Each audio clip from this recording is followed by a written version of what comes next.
he came over with like a bag of shrimp and a loaf of bread. Like if he was gonna call a truce or something, he was like, "Hey, I just want to let you know we're gonna have a party. You guys are more than welcome." It's like, man, what the fuck is this? You think that you could trespass on a property after I vehemently asked you not to trespass, and then had to call you out in front of your family, and then you think some shrimp and some bread is gonna smooth it over like you Jesus Christ, and we could all just eat and enjoy meals at the Last Supper? It's like, nah, man, you dishonored the family. Mad Max was the turnout of my lifestyle. Smoking green, blowing white clouds to build the blue skies. Conversating with the gods by my wildflower, to let them know that it's the gods hour. This love's the never-ending saga. Gods by my wildflower, to let them know that it's the gods hour. This love's the never-ending saga. Gods by my wildflower, to let them know that it's the gods hour. This love's the never-ending saga. Gods by my wildflower, to let them know that it's the gods hour. This love's the never-ending saga. Walk through the sands of times like Gara. On the other side of that gad is karma. You wet Prada, the devil like inside your box now. While the angels fly over my headstone.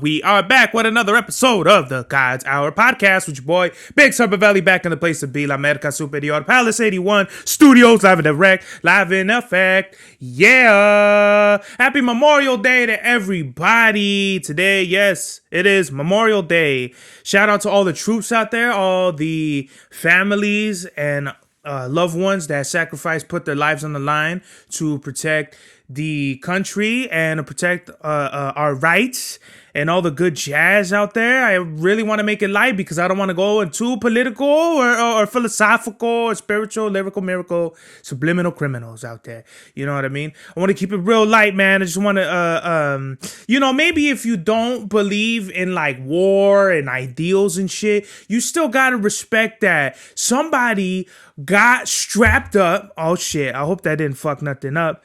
Somebody got strapped, went beyond the lines and beyond enemy lines, and they sacrificed their lives. Like my grandfather. Yes, my grandfather is a World War II veterano. He got passports, I think, to Germany, Spain, the US, France. I think he stayed in France for like some time. My mom doesn't talk about this, but I'm getting a lot of new information from my tia. So at some point we need to do a podcast with some of my tias to clear the air on my grandpa, because my mom doesn't really like talking about it at all. A lot of PTSD that goes on around there. And I just had some bomb ass chicken, rice, and beans. So if I'm burping and making noises, excuse me, you know what I mean? With my grandfather, it's dope to me because it's like public records. Like, I'm not just making this up. You could go Google his name, Guadalupe Medrano, and you could find his records in the public library, the whatever library. I don't want to say the Congress library or whatever, Library of Congress, whatever it is. You could find them though. You could find, it's really weird because you won't see my grandma's name in the history books. And I get that because my grandpa, I think he was married 3 times. But when he married here, I think he stayed in Ohio is what my tia told me. And my grandpa got with some Yankee chick, like, Elizabeth, whatever her name is or was. I don't know if they had kids, but that's crazy because that means I literally have a half Mexican, half white family somewhere in Ohio or something like that, which is like, wow, you could literally like was it Tupac? What's the meme where it's like cousins or whatever like that? Like it literally be, I'll find somebody that's blood related somewhere over there in Hash Brown Town. Whenever I think of my grandpa and his service, it's wild because I remember when my grandpa was at the end of his life. He passed away when I was 10 years old, but I still remember him in his wheelchair, and I still remember hugging him, and he couldn't like talk to me in English. He could talk, but he didn't have no teeth. I don't know what it was. I don't know if I don't know for whatever reason he just didn't have teeth at the end of his life. Even though I've heard things that like he took really good care of himself and his body and it was really energetic. He was really well, not energetic. He was really, when you take care of your body, like he just took real good care of his body. So that doesn't really make sense how he would lose his teeth. Maybe he just said, fuck it, like I just don't want to live anymore or something like that, which I have heard that he, like towards the end, he just didn't want to live anymore, especially after he got a stroke and he fell and things of that nature. But that's life, y'all. Like life ain't cookies and fucking cream. People think it's peaches and cream when it's really, or people think it's cookies and cream when it's really peaches and cream. I don't know why the fuck I just said that. With my grandpa though, I do remember him using his walker, but I think at some point he just had to be in the wheelchair pretty much for the majority of his time. And that's why I really want to like own an M1 Garand. I wanted to have his pistols and stuff, but there's probably no way I could own his firearms. Like, let's just say my grandpa, because he came back with his, oh, I don't know for certain, because my grandfather served in World War II. I think he deployed, like maybe let's say the last year of the war or something like that. Like let's say I want to say it ended like, let's just say, I don't know factually, but let's just say it ended in October 1945. I think he deployed in 44, like somewhere in 44. I don't know. I'm just guessing. I don't think he served all, was it 2 or 3 years of the war? I don't know. Just thinking about it, I don't know, because Mexico came in late. Like Hitler was already taking over, and Hitler tried to get Mexico on his side, and that's why America went in the war. So they got, which is crazy, right? Like Hitler tried to get Mexico's help, and then America intervened and then got help from Mexico, which is wild. I think 100,000 Mexicans fought on behalf of the U.S. And it wasn't like America where there was segregation still and there was racism. Like a lot of, I don't know. Well, if you see Vietnam War movies, you'll see African Americans that went to fight in Vietnam and they come back and they face, the Jim Crow law, like all the segregation, like all the civil rights shit was still going on around Vietnam. So even if they did serve, they came back to a whole bunch of fuck shit, versus when my grandpa served in Mexico and he came back, it was just a different, like that wasn't, segregation was never really a thing. I'm pretty sure racism was around, but it wasn't like there were fucking laws. Like you can't drink out of this fucking water fountain. You can't eat out of this can of beans on this side of the street. It was just a different thing in Mexico. So I would love to know more about it. Just talking about it makes me more intrigued on my grandpa's history. I'm pretty sure there's history, like more American documentation on my grandfather's situation, living situation over here. I just know that he settled in Ohio. He was he had like his own business. My family's full of entrepreneurs. A lot of my family members, my Uncle John, my Grandpa Paco, my Abuelita Lola from Mexico, who was with my Abuelito Lupe, who served in the war. Like they all had their own businesses that they ran, and entrepreneurial things of that nature are part of that they run in my family. So it's no big. It's not nothing crazy to me. It's not surprising to me that my grandpa just he moved around. Like I don't know if he was in Ohio, then he went to France, then he came back to Mexico, or whichever order that was, but he stayed in France. And from what my tia told me, the chick he was with was, I don't want to say she was a gold digger, but she was definitely a high maintenance, high everything, just the lifestyle and all that. Let's just say she wanted like all the the Gucci, the Louis, the expensive cars, the expensive dinners, the champagne.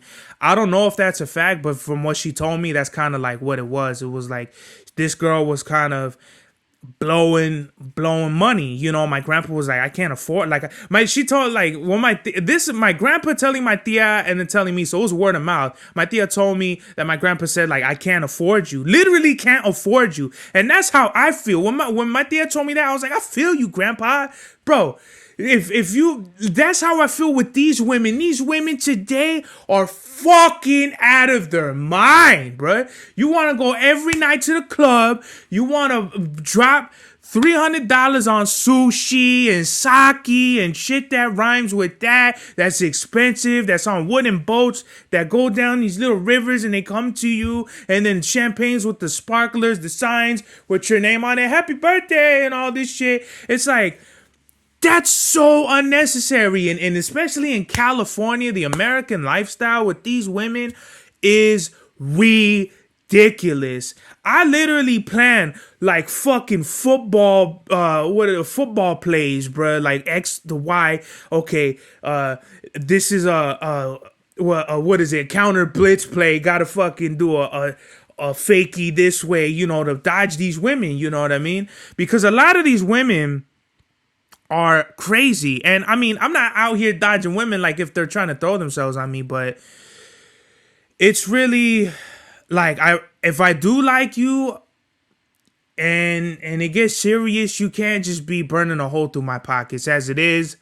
I don't want to say I'm struggling, but I'm barely keeping my head above water, and I really don't need a woman that needs, like, how are you gonna blow money and then talk all this shit about, oh, men need to do this, this, and this. Like, if I can't have a man support me, do this. It's like, bitch, you can't even do that yourself. Like, what do you mean, bruh?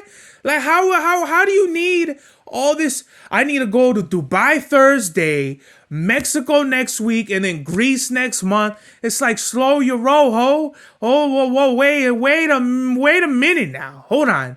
If you can't financially support yourself doing these things, don't expect a man to, or expect to be tricked off like that, and expect only weirdos are gonna support that kind of lifestyle for you, because they know that they're gonna want to see some titties, or they're gonna want to do weirdo shit, get jacked off with women's feet and all that. It happens out there. But let me tell you right now, the women out there that are highly out of their psyche, bro, you're not gonna find a good man with a lot of money that's gonna support you in your bullshit. Because let me tell you something, if you do, that's not a real man, that's a beta male. And I'm not saying beta males are not real men, I'm just saying they're secondary to alphas. And what do alphas want? They want alpha women, most of them. Some of them do, let's just say a lot of them do get beta females. That's their choice though, and it's rare. Like me, as an alpha man, as an alpha male, I pretty much, it's like a lonely fucking existence being the alpha, because very seldom do you have friends that share your kind of ideals, or alphas run alone, right? So it's like, you do your thing, I do my thing. Very, very, it's a lonely existence. And I'm not trying to be over here on the podium for alpha males out there. I'm just saying I'm an alpha male in the sense that I have my own self-respect, I have my own boundaries, I have my own hustle going on, and I'm not out here just doing stupidity, right? So going back to my grandpa, he left that chick in France. He said, Vamoose, gotta go. He was gone, bruh. So whatever order it was, he went to America, went to France. He said, fuck it, I'm going home. Like, he didn't like being in America. I'm pretty sure France was no cakewalk. So he was like, I'm going home, bruh. And that's how I felt the last time I went to Mexico. It was like, I'm going home. Like, fuck all this, the land of the free, home of the bullshit. I'm gonna just go home. And that's how it feels like when you're in Mexico. It's like you're walking in the streets that your peoples lived in and walked or whatever for hundreds of years, right? Since like the dawn of the Olmecs or the Toltecs or whatever it is. So just to wrap it up, man, happy Memorial Day. I would like to thank my grandfather out there for serving on, not even like on the behalf of the U.S. or whatever. Like I already seen them give him the 21 gun salute. Like I don't really care about that. It's just more so like he's a down ass fool. Like that's my grandpa right there. He went out, he did his thing, he came back. He probably was mentally fucked up. I could only imagine, yo. Like I don't know. He got medals though for sure. They don't give you no pins and shit because you were baking fruitcakes and at the bottom of the bunkers, right, safe and sound. No, bro, your ass was on the line, and you were getting down in the tierra. So I know for a fact my grandpa, he probably did some wild shit, shanked a couple fools, popped some German Nazis in the fucking face, which is dope to me. That's why whenever I watch something like Gran Torino and like Fury, it's like a piece of like, I know for a fact a piece of my grandpa is somewhere in that movie, like Gran Torino, the angry Clint Eastwood plays like Wall is this angry character, made a lot of mistakes, but he tries to redeem himself. Fury is just like a straight action war movie, which is really dope. And, but they were tank men. My grandpa wasn't a tanker. He was like let's just say infantry or some shit like that. Like I want to say he wasn't a paratrooper or a tanker. He for sure was like something like infantry or something like that. Yeah, but shout out to my grandpa, yo. He's probably a big reason why I love guns. He's a big reason why I just like morally as a person and being old school in the way that I am. I feel like a lot of that carried over from my grandpa because I don't know. I feel like I never really had any male figure like that, like I could look up to. My grandpa, my father is from LA, raised old school too. But it's a little different versus like my abuelito Lupe from Mexico who served. He was in the military. He was real like traditional. And my abuelito, my Papa Ignacio from my father's side, he was like puro ranchera like style from the rancho in Mexico. I forgot where he's from, but it's just two totally different things. You have like the rancho and like a real, I think my grandpa was definitely before his time. So it was just like my grandpa was born like right after the revolution. So you have like a almost militant mindset versus like a farmer, So I want to shout out my grandpa one time. I've been watching Dark Side of the Ring. Very interesting. The Montreal screw job where they fucked over Bret Hart. The plane ride from hell was like one story where I was like, wow, this type of shit goes on in the WWE where fools would like spike each other's drinks and do idiot type shit. And that whole story from like beginning to end is ridiculous. The amount of incidents that happened in like within like 14 hours between like Brock Lesnar finding somebody and I think was it Mr. Perfect that got his hair cut or something like that? There was a whole bunch of shit that happened. Ric Flair being like maniac-ish, Scott Hall being a maniac, half a maniac and shit. It was like super wild to me because you look at these people on TV and you really look up to them and you do the moves, you do the figure four and you fucking, you body slam fools and you're really entertained by the fact that you think that it's real, obviously, like wrestling when you're a kid. You don't know how to differentiate that from reality. So when you see something like the plane ride from hell, it kind of like, it was like, wow, like this fool's really like an idiot or he's like a maniac, it definitely made me look at Ric Flair different. It definitely made me shake my head at a lot of things. It definitely made me have more respect for RVD. Rob Van Dam was a wrestler I really loved watching as a kid and just seeing like his wrestling interviews and on that show where he just tells it like it is. He just doesn't pull any punches. He doesn't he's not politically correct. Like, he just says it how he just calls it like the way he sees it. And I really respect that. But fucking Rob Van Dam is like the black sheep, because all the other wrestlers like try to protect themselves or sugarcoat it or try to be dismissive about like the certain situations. JR too. I didn't know JR was like had that much like power within like the WWE. I always thought he was just an announcer, but it turns out that fool was actually doing a lot of roles that is really respected. I mean, obviously JR can't really like. I could see how he couldn't really say too much about the certain situations because there's legalities, contracts, and all that. I understand that, but like as a wrestler, and you don't really have like, you're just a wrestler. You don't really have like an image to uphold like that. I mean, to try to protect some of these guys is pretty wild. And this fool put something on his car and he just drove away with it on. What an idiot, this fool. I'm telling you, this fucking neighbor that his family always trespasses on our property. This fool, he came when his daughter had a birthday party. I'm being a chatty patty now. I could give a fuck. Fuck these Levi's. But when his daughter had a birthday party, he came over with like a bag of shrimp and a loaf of bread. Like if he was going to call a truce or something. He was like, hey, I just wanted to let you know we're going to have a party. You guys are more than welcome. It's like, man, what the fuck is this? You think that you could trespass on our property after I vehemently asked you not to trespass and then had to call you out in front of your family, and then you think some shrimp and some bread is gonna smooth it over like you Jesus Christ and we could all just eat and enjoy meals at the Last Supper? It's like, nah, man, you dishonored the family, bruh. You dishonored yourself.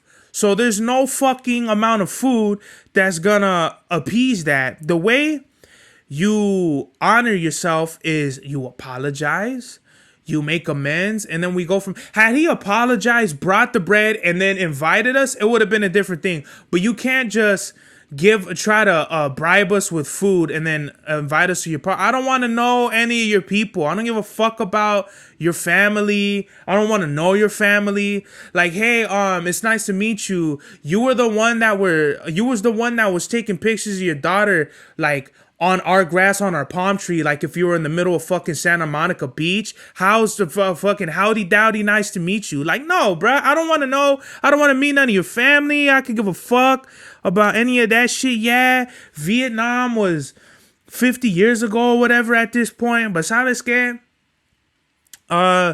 There's no way that's gonna make shit cool with me. Like, I'm really somebody where if you show me, like, if you disrespect me consistently, I'm consistently just gonna be like, fuck you and whatever it is that you like doing, or like just fuck everything that you're about. Like, you know, I don't really care. Like, people, you know, like my father and stuff like that, they just kind of, they brush it off and shit. But no, bro, this is about respect. And that's what I'm talking about in America. It's just like, I don't feel like I have neighbors anymore. Like in the 60s, where you would come out and be like, hey, neighbor, like you see the people watering the grass, your kids would play with other kids like that. That shit is gone, bro. In Mexico, it's still like that, where you'll go to somebody's house and you'll see your neighbor drinking coffee and eating pan dulce with your grandma. They'll ask you, hey, how's it going? Or the neighbor will come to the house and be like, knock on your door. You answer the door. Hey, how's it going? Have you seen your grandma? I want to talk to your grandma or something. No, grandma's not here. Grandma left. Oh, okay. Well, when she comes back, just let her know that I said hi. Okay, or whatever. Bye. Right? So it's just more of a respecting. And I feel like, especially in America, the respect is gone in a lot of aspects of our society, especially with the fucking neighbors.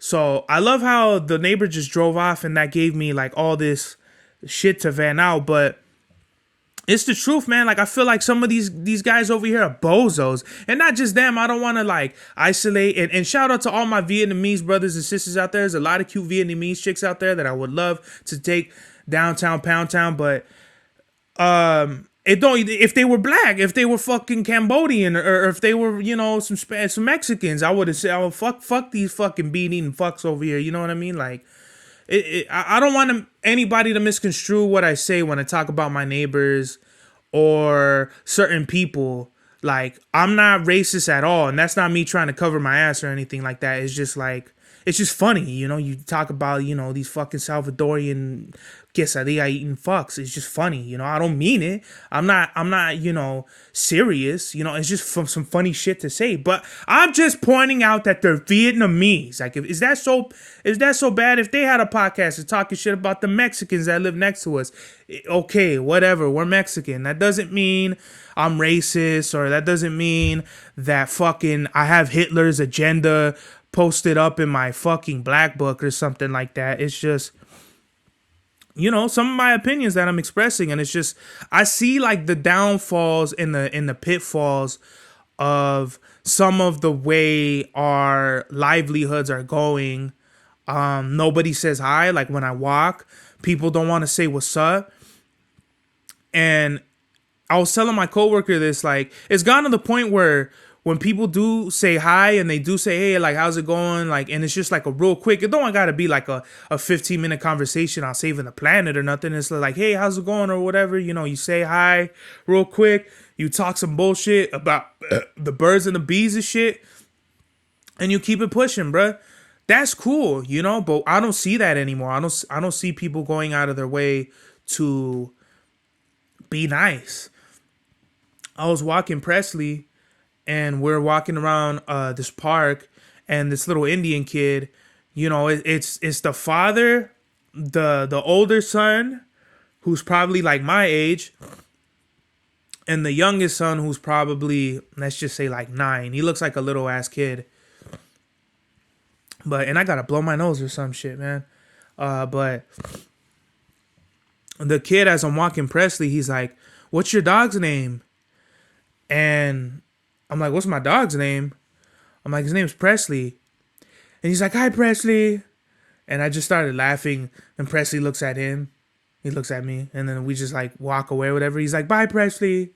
So, kids, that's why kids are that's why it's so corny when people say kids are the future. They are, bruh. Because kids model themselves after their environments and all that. And if their environment is like people who are just like, they don't want to say hi to nobody, or they're weird and shit like that, that's what they're going to become. Whereas I was raised with just certain principles and respects. Like, I didn't like that my father, a lot of like me being like extroverted comes from my father. And I feel like that's because my father was always kind of like in this, not position of power, but, my father became a supervisor, and now he's, like a manager. So I've always noticed that my father would like be like, "Hello, like, hey, how's it going?" And just like, whatever, just shoot the shit real quick. And I always wondered, like, why are you saying hi to this fool? Like, you don't even know this fool. It would piss me off. But now as a man, it's kind of like, oh, like, he was just being polite. Like, I thought that was pussy. Where as a kid, I was like, what the fuck, Pop? Like, he ain't fam. Like, why would you talk to? He's not family, yo. Like, why would you do that? Like, you just made us look weak. Like, we look like softies because of you, bro. I'm gonna have to fucking egg somebody's window to toughen our rep up real quick. And speaking of family, man, I was at the mall playing Pokemon, and I run into my Tío Rick. And it was so funny because I had a backpack on, he had a backpack on, and I'm coming into the restroom, he's coming out, and I look at him, and I'm like, that looks like my Tío Rick. And I just look, I'm like, oh shit. I'm like, what's up, Tío Rick? What's going on? And he was like laughing too. He's like, what are you doing here? I was like, I'm playing Pokemon. And I showed him my phone. He was like, you playing Pokemon? What the fuck? He don't know nothing about the event. He don't know shit about you don't know nothing about Pokemon, right? So we were talking real quick, and he was telling me that because he stays in Victorville, and I think he was coming from like LA or something. So, if you're coming east from LA, it's Ontario, and then I just blew the spot up. Ontario and then Victorville. So he was in Ontario. He was at the mall, and he's like, yeah, there's like crazy traffic going up the hill to Victorville, and we're just gonna kill time over here till the traffic dies down, because it was a Sunday, and it's hella traffic, bro. Like going to Victorville, it's unbelievable. You'll get to Victorville in 3 fucking hours with all that traffic. I would never ever live in Victorville. I know a cute mommy that lives in Victorville. I try to holler at her, but I don't know. Maybe I think she did like me at some point when we worked together, but whatever, right? Things happen, things change or whatever. Plus, like, I was super immature. Like, I was like not in the right mente at all to be supporting like a woman and shit. Oh well, you know what I mean? There's better cokes in the freezer, like my mom says.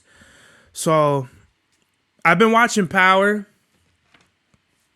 And Power is actually getting pretty good. There's like stale moments though where you're like, like I don't know, whatever, right? But Power is actually a really dope show. I'm on like halfway through the 5th season, and I'm gonna watch like the spin-offs too.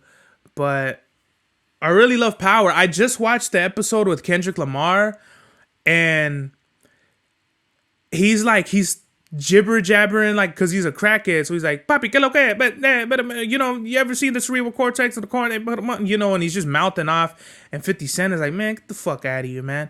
And Kendrick Lamar says something about Spanish dudes. And Kanan, who's 50 Cent, or who Kanan's character 50 Cent's portraying, he's knocking off the Toros Lobos members that are running the corners so he could get a piece of the action. So he's like, Spanish dudes. So he starts knocking. He uses Kendrick Lamar to start setting up and knocking off the Toros members, which I thought, when I watched, when it first came out, like around Damn, that Kendrick Lamar was in Power, I saw that little clip, just the first clip of like him being introduced. But I'm like, what does this even mean? Like, it was already 5 seasons in. Like, you're not gonna know what's happening. Like, you're not, if you never watched Power up until that point and you just watch it like I did, I was so confused. Like, what the fuck does this have to do with anything? So, but as you watch it, you see that Kanan used Kendrick Lamar's character. I don't even think they say his name. He's just a random ass crackhead fool. But he's using him to knock off the Toros fools. And it's really weird because I don't know if this was Kendrick's idea, but the crackhead at some point, he's like, oh, like, why are you sad?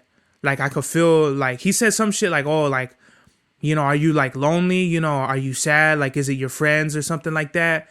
And Kanan, like he just like looks around, like if he was telling it, like if Kendrick got his ass with that one, like he was just, when someone just drops a bomb on you, that was one of those things where I was watching the thing with Kendrick and I'm like, I don't understand how this connects with anything. But then he's knocking off the Toros Lobos members, and then boom, Kendrick drops the bomb on him. Like, he is lonely. Like, he's gone through crazy shit in his life that's led him up to this point.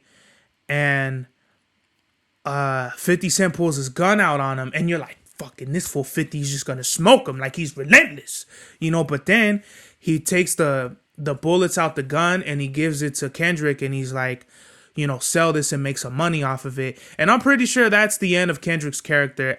It would be awesome if his character comes back again, whether in Ghost or Force or Raising Kanan or something like that. That'd be hilarious.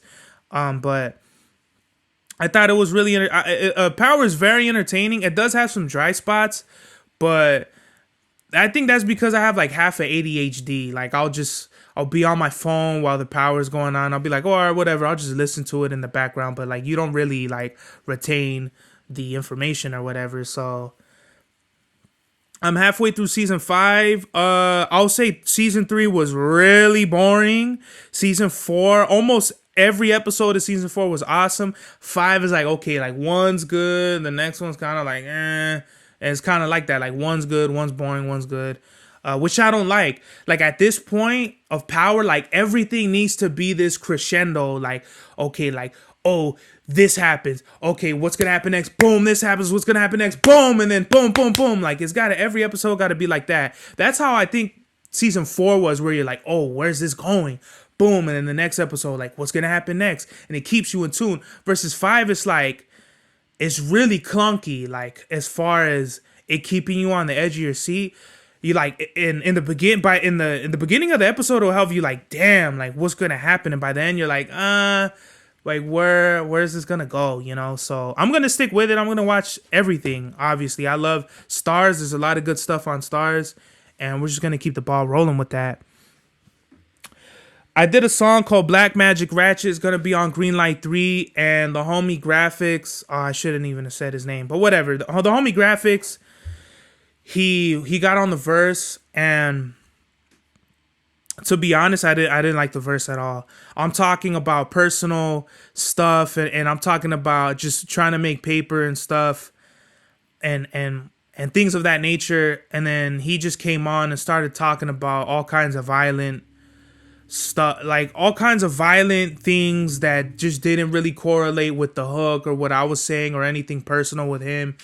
And he's punching in. Like, I hate when, like, that's not a song you're supposed to punch in. That's the flow got to be like really rhythmic. It can't be like on a Draco, on a Draco cadence where you're punching in. I hate that. I don't like that. And I told him, I was like, straight up, I don't like the pocket that you was in.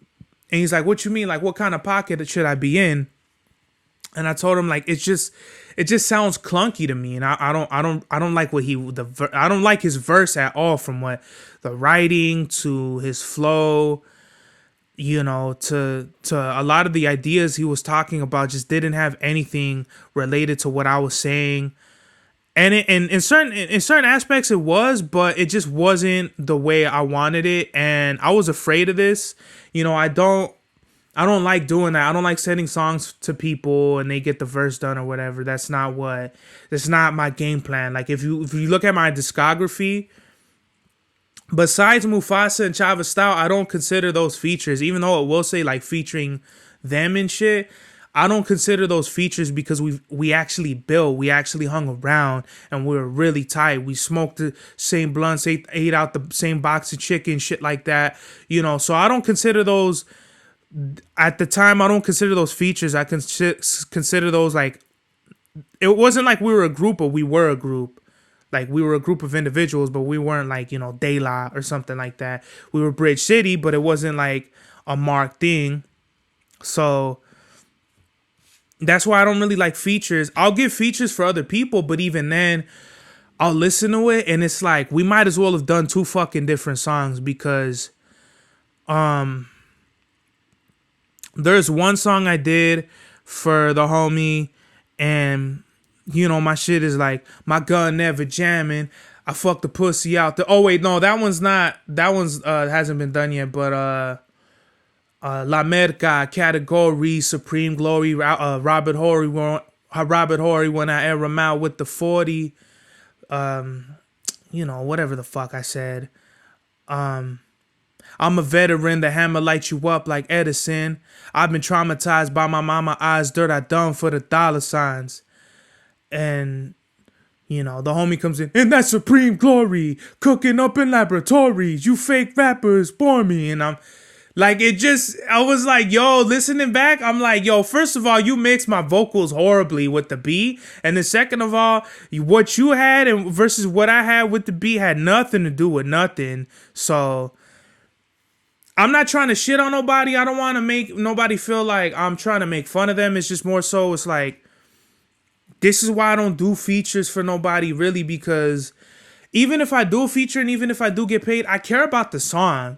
I don't care about having the best verse on your album, but it's just at least make it a good song. I don't want nobody being like on some Drake shit. Like whenever Drake does features for somebody, it's like, man, Drake smoked this shit. Or, you know, the very few songs with Drake on it, Drake didn't kill it. Like fucking Problems, ASAP, Kendrick, 2 Chainz, Drake. That's one of the best songs out there. Remind you, I'm saying songs. It's a good song. It's not a good beat with good verses. It's a great song. And that's what I feel like is missing with artists. They're not looking at it like, let me make a good song. They're looking at it like, oh, it's just like a good beat. Let me get on it. Which is no, like that'll never prevail at all, bruh. Make great music. Don't be out here asking me for none of my beats or none of that shit, because I'm gonna try to run your pockets with my beats, because I know you're not gonna do it the way I have it in my head or the way I would have done it. So it's like you gotta cough up the fetty either way, you know. I'm not trying to shit on nobody. I'm not trying to tax nobody, but it's just that's the reality. I have my own idea and vision of my creativity, and if you can't creatively match up with that, then you're gonna have to shoot me the feds. You feel me? The fedia, not the federales, the fedia, Feria, right? So, and also going back to it, Sadhu Gold. I did a song over Sadhu Gold's beat. And the song I sent the homie, the Black Magic Ratchet, reminded me a lot of the Sadhu Gold song I did, where I hit him up and I sent him the song, and he was like, nah, like he pretty much said he didn't like my verse. Most respectfully, he said you didn't, and that's what I told him too. He told me that's what I told whatever the homie who did my song. Sadhu Gold told me I don't like the pocket you were in. And that's the best way to describe it. What that means is whatever they have in their mind, you didn't do, which is fine. And I told Sadhu, okay, well, that's cool. I'm not gonna put it out. I told Sadhu I'm not gonna put his beat out, and he was like, cool, I respect it. Like, it was so funny. Shout out to Sadhu Go. We got to get a join in soon, because this was back in 2017. 6 years ago. I'm literally 9 times better as an MC overall since then. So should we talk about audio dope? So I did audio dope. I played Macarena. Shout out to Noah James. He does have a show for me in July. I think on the last episode I said something about he wasn't gonna give me a show. He does have a show for me in July. It's in Fullerton, which I don't think I'm gonna take the day off for that one. I think I already have a day off for the LA show, so I can't use up all my time. But yeah, I do have 2 shows he's got for me. I just thought they were in Ontario, so that was like the discrepancy we had. Or I had with him, but it's all clear now, so I don't want anybody to be like, yo, remember when the shit with Noah J? Like, no, bro, like me and Noah don't have no beef. Like, we're actually really cool, and he's dope. Like, just holding it down for the artists and just throwing shows and just being a genuine good person, you know? Shout out to Noah. The Chicano Syndicate show, the Loud section, though, the day after, which was Saturday, it was really dope. I met M1. I played Sunshine, which was dedicated to my cousin Jaime, who passed away 11 years ago, which is crazy. Now it's like the 11-year anniversary is coming up, and I don't know what the fuck we're gonna do. Definitely gonna have some good offerings on the ofrenda. But I met M1 and I told him he was the host. He was the guy where I was like, yo, make some noise for Big Sir. Remember the Big Sir episode? That was M1. And shout out to M1. If you ever watched that episode, didn't mean no crazy, you know, I didn't mean to dish you on that, but it was just like, it was just funny, you know. So M1, he was like, he really dug. When he brought me up, he was like, yo, this is the first rapper that opened up our show during open mic, the first MC to open up the show. This is Big Serbs, and he did it justice. Like, I was like, wow. When he said that, I was like, damn, I didn't know I was the first one. So that was wild to me. I really respected that, and that tells me a lot about a person. It's just like when they get, like, he don't know me, like he don't, you know, we never talked or nothing like that. So the fact that he was like, he saw me and he was like, oh, are you doing open mic? You came to our show last time, right? I'm like, yeah, that was me, Big Serbs. He was like, oh, okay, that's what's up.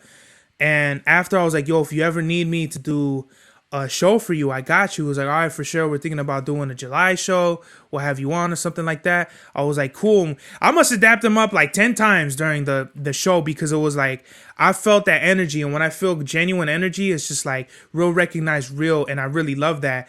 Going back to fucking American society is all over the place now. When you do meet genuine good people, you appreciate it. Like, damn, bro, like one of the few, like it's not that much left of us, bro. Like as out here, really like that. Just being real. So hopefully we'll get something crack-a-lacking with Chicano Syndicate. He did tell me he wanted a feature, and I'm gonna smoke anything they got for me. Chicano Syndicate is really dope. I wish I could have been on their new album, but it doesn't matter. We're gonna get some real good music crack-a-lacking soon. So I don't really want to end it on this note, but it was kind of the last thing I had to talk about. But this guy named El Trebol was killed in San Vicente by Ensenada. 10 people were killed during this altercation. 10 people were injured. 200 shells. Like, if you watch the video of the shit happening, like, it's all over the internet, but it sounds like bombs like going off. Like, you ever hear the 4th of July where it's like boom boom bah, bah, bah, bah, bah, bah, boom boom boom bah, bah, bah, you know what I mean? That's literally how it sounded in the video. And it sounded like more than 200 shells, but since it was only a couple seconds, I guess, whatever. But 13 weapons were involved, and it's long. It's kind of like been a back and forth between two different cartel groups. I don't want to blow them up. Just know that El Trebol was the target, and he had his name on the little, like, the off-road car vehicles that they were in, and it was a straight setup. Like, they knew this fool was gonna be there, and they just ambushed him. Like, fools came in a minivan that was stolen in Cali, which is like, wow, that's the extent of.